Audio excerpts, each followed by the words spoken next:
A powerful winter storm system has taken control of more than half the United States. This bomb cyclone dropped 24 millibars in just 24 hours, intensifying from 1,000 millibars down to 975 millibars this morning. The storm is unleashing blizzard conditions across the Great Lakes. Ice accumulations exceeding half an inch are crippling portions of the Northeast. And this massive weather event is far from finished. Over the next 2 weeks, Arctic air will dominate the northern tier of the country. Multiple clipper systems will track through the region. Some areas near the Great Lakes could accumulate between 48 and 60 inches of snow when all is said and done. This represents a fundamental shift in the weather pattern that will persist well into the new year, likely through at least the first half of January. The information I'm sharing today comes from the latest meteorological data and model guidance. For your specific local area, I encourage you to check with your local National Weather Service office or trusted regional forecasters.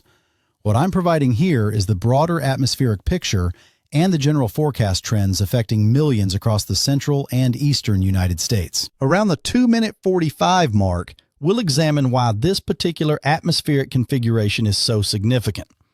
By minute 5, you'll understand the day-by-day timeline, and later, around the 18-minute point, I'll walk you through specific safety preparations that could quite literally save your life or the life of someone you love. The meteorological setup driving this prolonged winter siege involves the jet stream.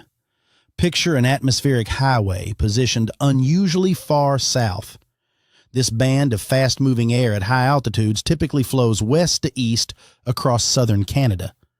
Right now, it has buckled dramatically, creating a deep southward dip. This configuration allows frigid Arctic air to spill directly out of Canada into the United States with nothing to block its path. When the jet stream locks into this amplified pattern, it resists change. The high pressure building over Greenland and eastern Canada acts like a boulder in a stream, forcing the flow to detour around it. This blocking pattern can persist for days or even weeks once established. All computer models show remarkable consistency in keeping this setup in place through mid-January at minimum. The immediate storm system we're tracking this Monday has officially qualified as a bomb cyclone. In meteorology, we use this term when a low-pressure system's central pressure plummets by at least 24 millibars within 24 hours. This storm exceeded that threshold. The rapid pressure collapse creates an intense suction effect, generating powerful winds and pulling moisture into the system at an accelerated rate. Think of it this way. When you pull the plug in a bathtub, water spirals down the drain. The faster the water level drops, the tighter and stronger that spiral becomes. A bomb cyclone works on similar principles, but on a massive atmospheric scale. The falling pressure at the storm's center draws air inward from all directions. That air has to go somewhere, so it rises rapidly, creating clouds, precipitation, and fierce winds that spiral around the low-pressure core. By Monday afternoon, this cyclone reached its peak intensity at 972 millibars. To put that in perspective, that's the kind of pressure reading we typically associate with major hurricanes, though the structure of this winter storm differs significantly from tropical systems. The pressure gradient, the difference in pressure over distance, became extremely tight. Where you see tightly packed lines on a weather map, you get strong winds. This storm created pressure gradients supporting sustained winds of 40 to 50 miles per hour, with gusts reaching 60 miles per hour and locally higher around the Great Lakes. The storm's track matters enormously. This system moved from the Central Plains on Sunday, intensified over the upper Midwest on Monday, and will continue spinning over eastern Canada through Tuesday and Wednesday. Its counterclockwise circulation, a characteristic of all low-pressure systems in the northern hemisphere, is pulling Arctic air southward on its western flank, while drawing warmer, moist air northward on its eastern side. This clash of air masses creates the complex and dangerous precipitation types we're seeing. On the cold side, heavy snow and blizzard conditions. In the transition zone, freezing rain and sleet. On the warm side, heavy rain, and even isolated severe thunderstorms. The numbers from this storm are staggering. Across portions of eastern Minnesota, Wisconsin, and Michigan, snowfall totals of 6 to 10 inches have already accumulated, with more falling today. Some isolated locations in far northern Michigan could see 10 to 11 inches by the time this event concludes. The strong winds accompanying this snow, with gusts of 35 to 60 miles per hour, are creating near-zero visibility in many areas. When sustained winds exceed 35 miles per hour and snow reduces visibility below 1/4 mile for 3 consecutive hours or more, we have blizzard conditions. That's the reality across parts of Minnesota, Wisconsin, and Michigan right now. Lake effect snow will compound the problem. As Arctic air rushes across the relatively warmer waters of the Great Lakes, it picks up moisture and heat. That air rises rapidly when it hits the colder land on the downwind shores, producing intense bands of snow. These bands can drop several inches per hour when they're at peak intensity. Areas southeast of Lake Ontario and south of Buffalo could receive 1 to 2 feet of additional snow over the next 48 hours from lake effect alone. The ice situation in the Northeast demands your full attention. Freezing rain occurs when rain falls through a shallow layer of below-freezing air near the surface. The drops remain liquid until they hit cold surfaces like roads, power lines, and tree branches. Then they freeze instantly, creating a coating of ice. Ice accumulations exceeding 1/4 inch become extremely dangerous. At that threshold, tree branches begin breaking under the weight. Power lines sag and snap. Travel becomes nearly impossible. Parts of upstate New York and New England have already received up to 1/2 inch of ice accumulation. Additional freezing rain throughout Monday, particularly across central and northern New Hampshire, Maine, and Vermont, will add another 1/10 of an inch or more in many locations. Let me be direct about what this means. Power outages are inevitable across the hardest hit areas. The combination of ice weight and strong winds creates a worst-case scenario for electrical infrastructure. If you live in the ice zone, prepare for the possibility of losing power for several days. I'll provide specific preparation guidance later in this forecast. Wind remains a threat across nearly the entire eastern half of the country today. Current observations show gusts of 40 to 50 miles per hour across the Midwest. As the storm continues moving northeast, those winds will spread into the Ohio Valley, Mid-Atlantic, and Northeast through Monday afternoon and evening. Pennsylvania and New York could experience gusts of 50 to 60 miles per hour. Some locations near the Great Lakes might see even higher gusts approaching hurricane force. Wind advisories and warnings extend from Texas northward through Ohio. These aren't just numbers on a screen. Sustained winds of this magnitude will knock down weakened trees and branches, especially those already burdened by ice. Outdoor decorations, patio furniture, and unsecured items become projectiles. High-profile vehicles face dangerous crosswinds. Power outages will expand as wind damage compounds ice damage. Scripture speaks directly to situations requiring preparation. The writer of Proverbs understood human nature and practical wisdom. Proverbs chapter 22 verse 3 tells us, "The prudent see danger and take refuge, but the simple keep going and pay the penalty." There's no fear in being informed and prepared. That's wisdom. Ignoring clear warnings and failing to prepare? That's the opposite of wisdom. The timeline for the rest of this week follows a pattern of reinforcing cold and additional snow events. Today, Monday, the bomb cyclone reaches peak intensity over the Great Lakes, with blizzard conditions, ongoing freezing rain in the Northeast, and strong winds spreading across the entire eastern tier. Tonight, temperatures will plummet behind the departing storm system. Minneapolis will drop from the mid-30s late Sunday to single digits Monday morning, then fall below zero Monday night. Philadelphia will see temperatures surge to nearly 60 degrees Monday afternoon before crashing into the 20s Monday night. Tuesday brings a brief relative calm, though lake effect snow continues in bands downwind of the Great Lakes. A weak clipper storm will track from central Canada across the upper Midwest, bringing an inch or two of snow to parts of that region. Temperatures will remain well below average, with highs only reaching the mid-20s across the Great Lakes and Northeast. Feel-like temperatures, factoring in the wind chill, will stay 10 to 20 degrees below the actual air temperature. Wednesday, New Year's Day, the second clipper storm arrives. This system carries more punch than Tuesday's clipper, as it tracks from the North Dakota and Canada border area across to northern New England. It will spread snowfall across a larger area. Minneapolis, Chicago, Detroit, Pittsburgh, Scranton, Pennsylvania, and Albany, New York could all see a coating to a couple inches of snow with locally higher amounts.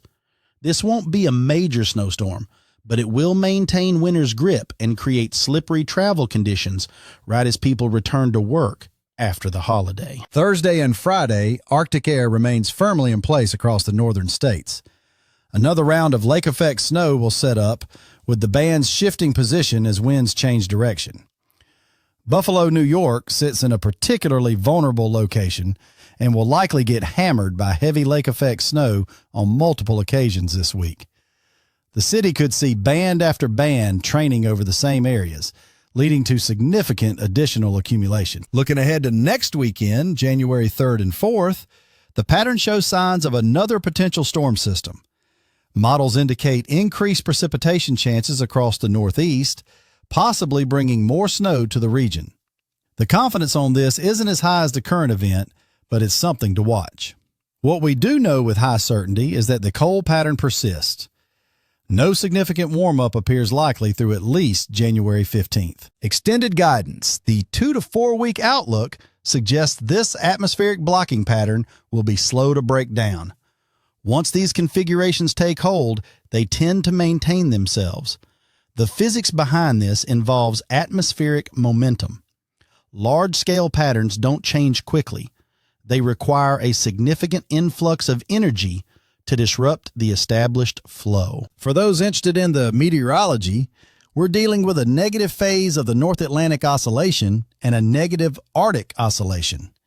These are measures of atmospheric pressure patterns across the northern latitudes.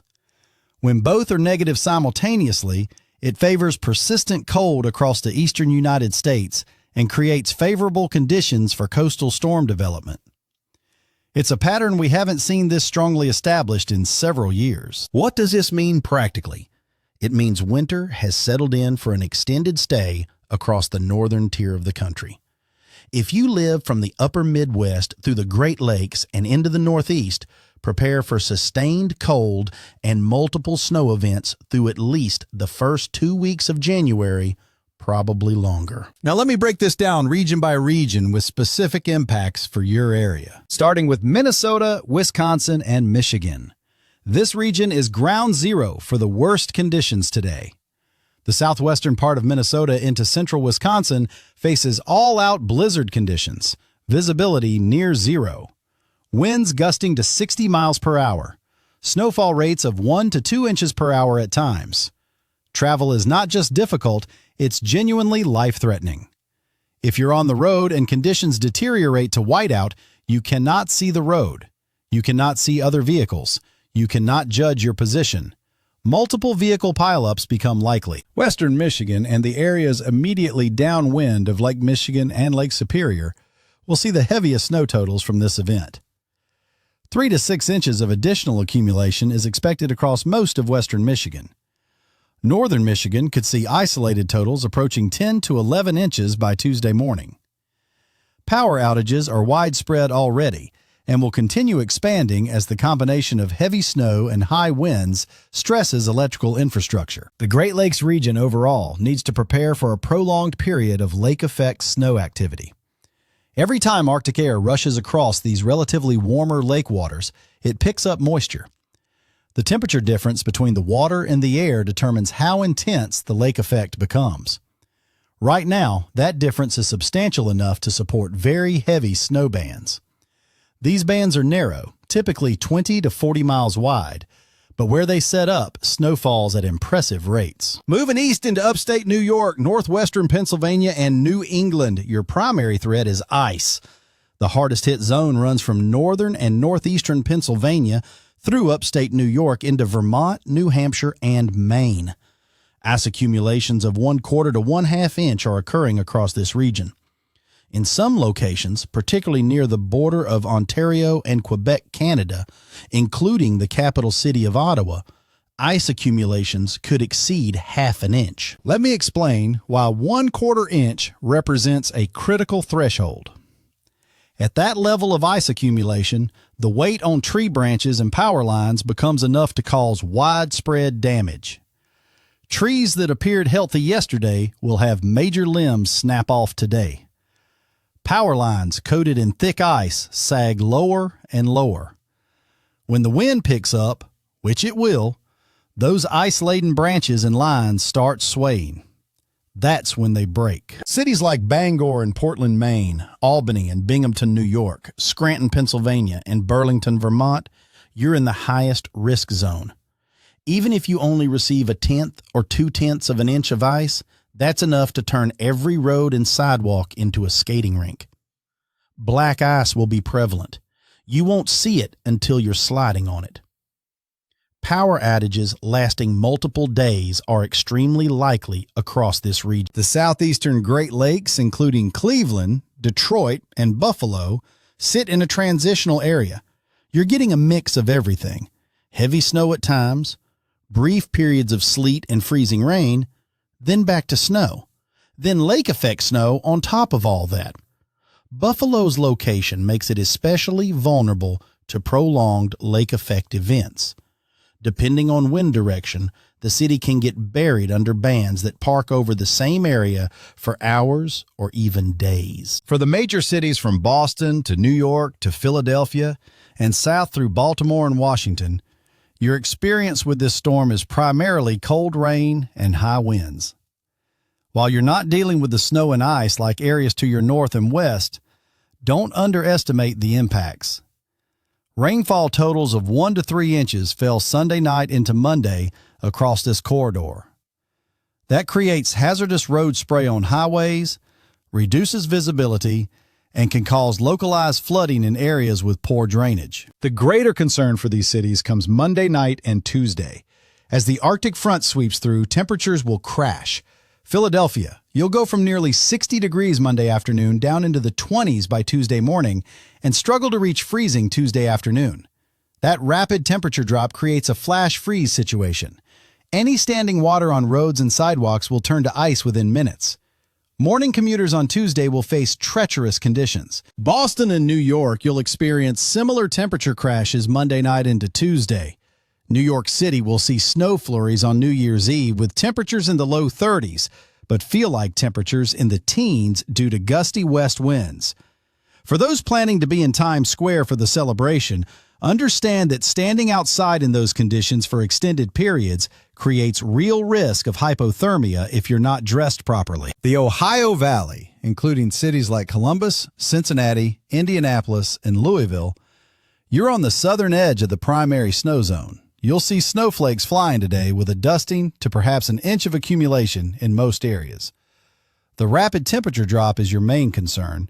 Temperatures in the 40s Sunday night will plunge into the 20s and teens by Monday evening. Kentucky might even see some light snow today, which is notable given that the same areas saw strong thunderstorms just last night. Moving south into Atlanta, Charlotte, and the broader southeast, this weather pattern represents a dramatic change from what you've experienced lately. For the past week, you've enjoyed temperatures in the 60s and 70s, running 10 to 20 degrees above normal. That's ending abruptly. By Monday night, temperatures will drop into the 30s and 40s.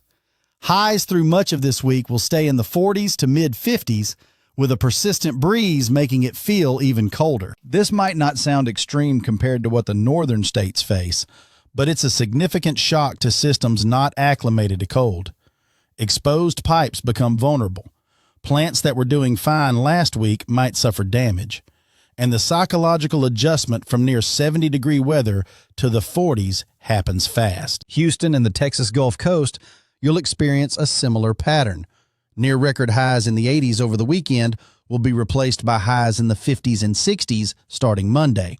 Again, Not extreme cold by northern standards, but quite a change for your region. Now, having laid out what's happening and where, I want to shift to the most important part of this forecast: your safety and preparation. Winter driving deserves your complete focus. The posted speed limit on any highway assumes ideal conditions: dry pavement, clear visibility, good traction. None of those conditions exist in winter weather. When you see snow falling or ice on the roads, you need to cut your speed substantially. I'm talking 15 to 20 miles per hour below the posted limit at minimum. More if visibility drops or conditions worsen. The reason is mathematical and physical. Your stopping distance on icy pavement increases by a factor of 3 to 9 compared to dry roads. On dry pavement at 50 miles per hour, a typical vehicle needs about 200 feet to come to a complete stop. That same vehicle on ice might need 1,800 feet. Your skill as a driver doesn't change these physics.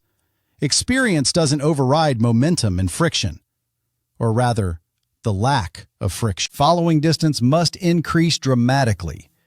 The standard guidance in good conditions is 3 seconds between your vehicle and the one ahead. In winter weather, make that 8 to 10 seconds. Pick a fixed object like a sign or bridge overpass. When the vehicle ahead passes it, start counting. 1001, 1002. You shouldn't reach that object before 8 to 10 seconds elapse. Avoid sudden movements. No hard braking. No abrupt steering inputs. No rapid acceleration. All of these can break your tire's tenuous grip on the slippery surface and send you into a slide. Smooth and gradual applies to every input you make with the steering wheel, brake pedal, and accelerator. If you do start to slide, your instinct will be wrong. Most people want to slam on the brakes. That locks your wheels and you lose all steering control. Instead, ease off the accelerator. Steer in the direction you want the front of the car to go. Don't overcorrect. Small, measured steering inputs. If you have anti-lock brakes, which most modern vehicles do, you can apply firm, steady pressure to the brake pedal and let the system pulse the brakes for you. If you don't have anti-lock brakes, you need to pump the brake pedal manually to maintain some rolling friction. Here's the reality. If conditions have deteriorated to the point where you're sliding regularly or visibility has dropped to near zero, get off the road.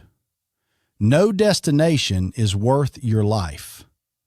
Find a safe place to pull completely off the roadway, a parking lot, a rest area, even a gas station. Wait out the worst of the conditions. Yes, you'll be late. Yes, it's inconvenient. But you'll arrive alive. Keep an emergency kit in your vehicle throughout winter.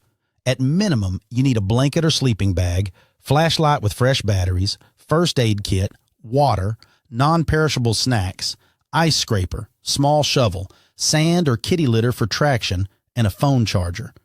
If you slide off the road or get stuck, that kit might keep you alive until help arrives. Dress in layers even for short trips. If you break down or get stranded, you need to be able to stay warm. Synthetic or wool layers work better than cotton. Cotton loses all insulating value when it gets wet from snow or sweat. Wear a warm hat. You lose significant body heat through your head. Gloves or mittens are essential. Frostbite can occur on exposed skin in just minutes when temperatures drop below zero and wind chill is factored in. Home preparation starts with your pipes. Any pipes running through unheated spaces, crawl spaces, attics, or exterior walls are vulnerable when temperatures drop below freezing for extended periods. Let faucets drip slightly. The moving water is harder to freeze than standing water. Open cabinet doors under sinks to allow warmer air to circulate around pipes. If you have outdoor faucets, they should already be shut off from an interior valve and drained. Your heating system needs attention. Change or clean the filter if you haven't recently. Have the system serviced if it's been a while. You do not want your furnace to fail during a cold snap. Have a backup heating plan. Space heaters can help, but they require vigilance. Never leave them unattended. Keep them away from anything flammable. Don't run them overnight while you're sleeping unless they have automatic shutoff features. For those in the ice zone, power outages are coming. You need to prepare now. Fill bathtubs and large containers with water. When power goes out, so do electric well pumps. Even if you have municipal water, pressure may drop. You need water for drinking, cooking, and flushing toilets. 1 gallon per person per day for drinking and food preparation. More for sanitation. Food supplies should include items you can eat without cooking. Peanut butter, crackers, canned goods that can be eaten cold, granola bars. If you have a gas stove, you can still cook if you light burners with a match. But many homes have electric stoves that are useless without power. A camping stove can work, but only use it in a well-ventilated area. Never use a grill or camping stove indoors for heat. The carbon monoxide will kill you. Flashlights and batteries, lots of them.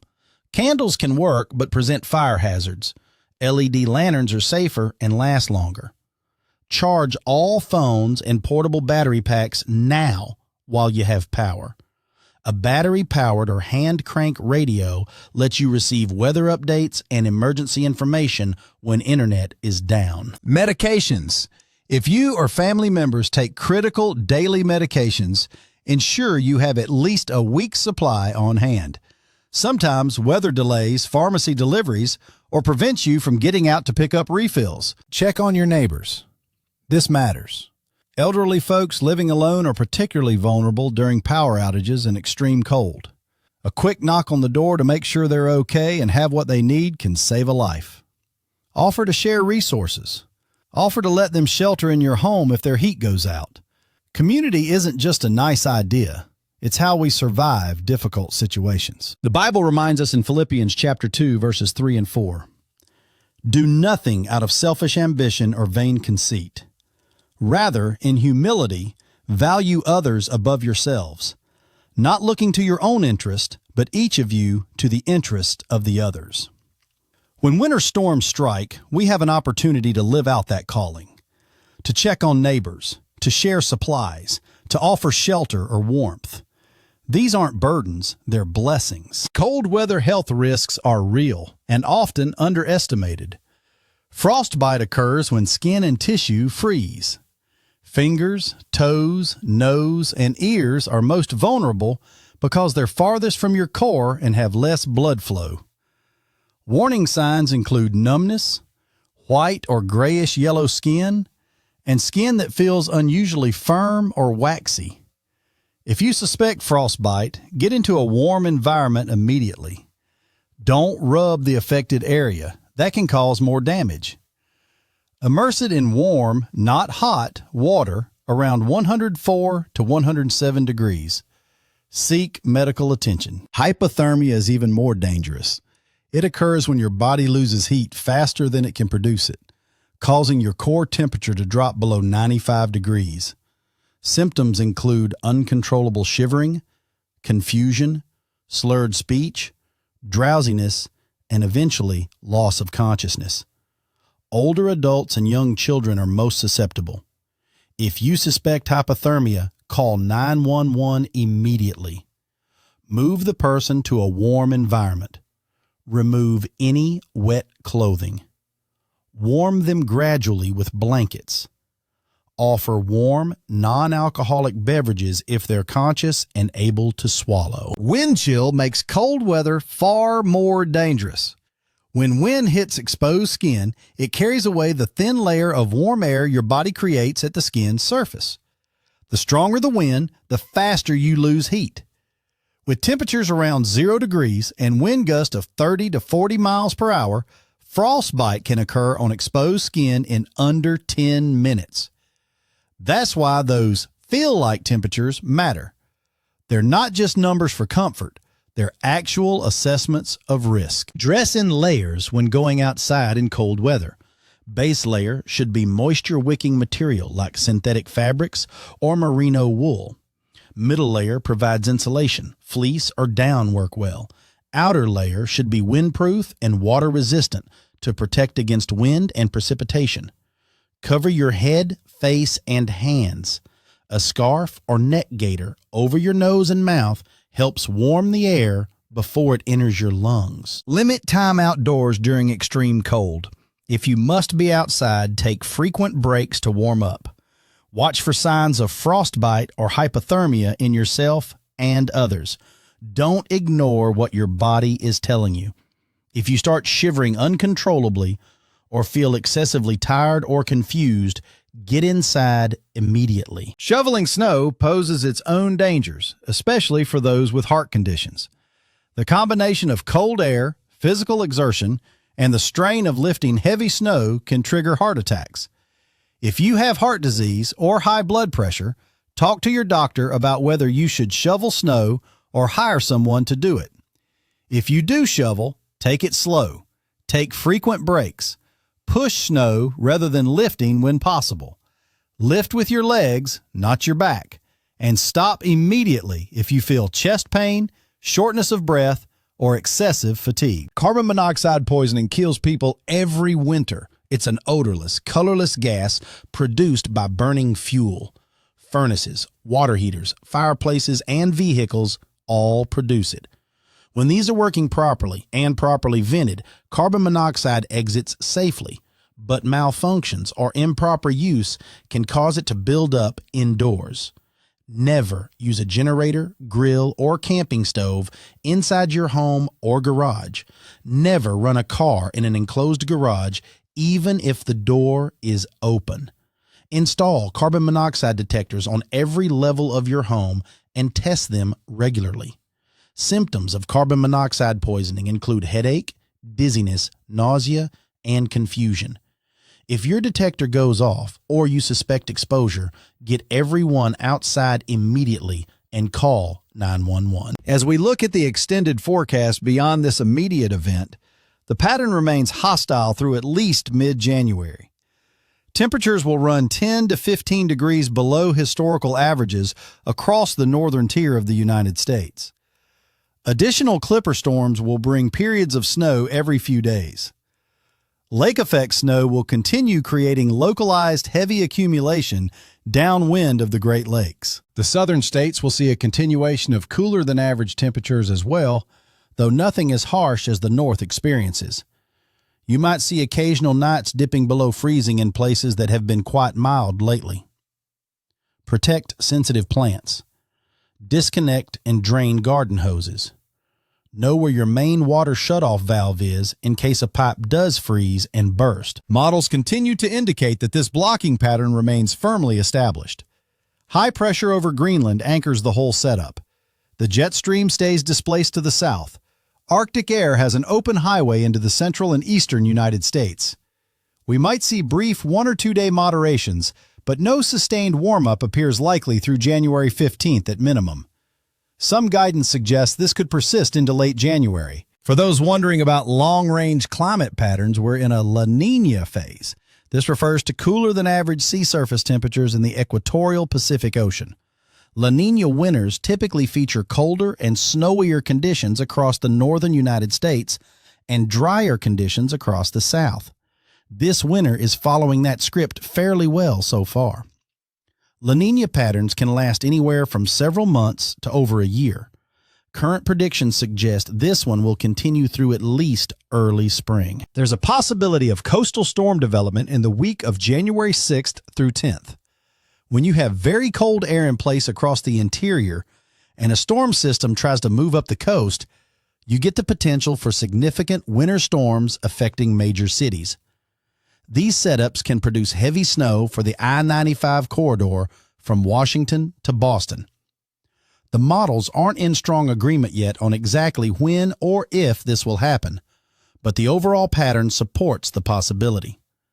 This is something to monitor closely as we move into next week. For planning purposes, if you have travel scheduled for early January, build in extra time and have backup plans.